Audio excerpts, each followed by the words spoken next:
the rebirth of the classical world, the Renaissance.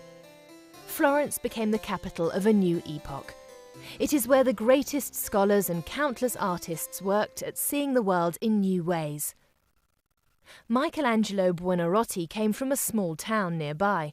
Leonardo came from the village of Vinci. They all learned from one another and from other painters. Italian merchants brought works by early Netherlandish painters from the circles of Van Eyck and van der Weyden to Florence. A young painter named Raffaello Sanzio came to town in autumn 1504. He would become one of the greats we call just by their Christian name. The following year, Raphael painted this Madonna. It was only his second tondo or circular painting, a form that was popular at the time.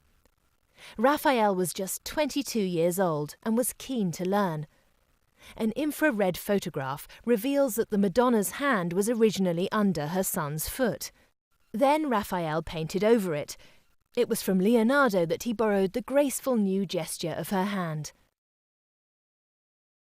The Virgin Mary is sitting in a loggia, almost within the landscape.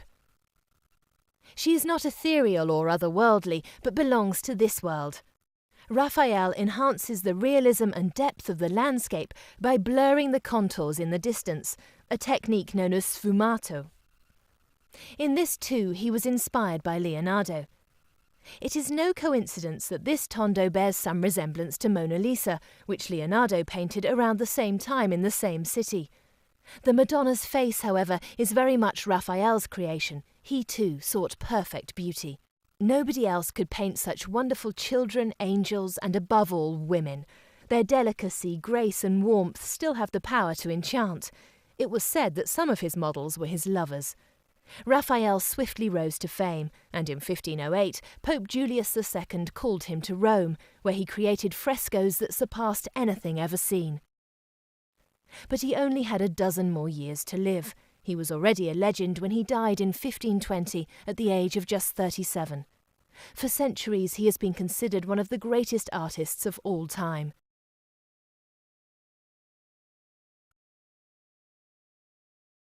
This picture was painted by the great Giovanni Bellini and represents a milestone in the history of art. Bellini completed the work in 1479 for the Mortuary Church in Venice. It shows the resurrection of Christ. On Easter morning, the three Marys are coming to visit Jesus' tomb, but it's empty. Soldiers should have been guarding it, but one of them is just waking up, another is still asleep, and the third is staring in amazement. For Jesus is risen and is hovering in the early morning sky.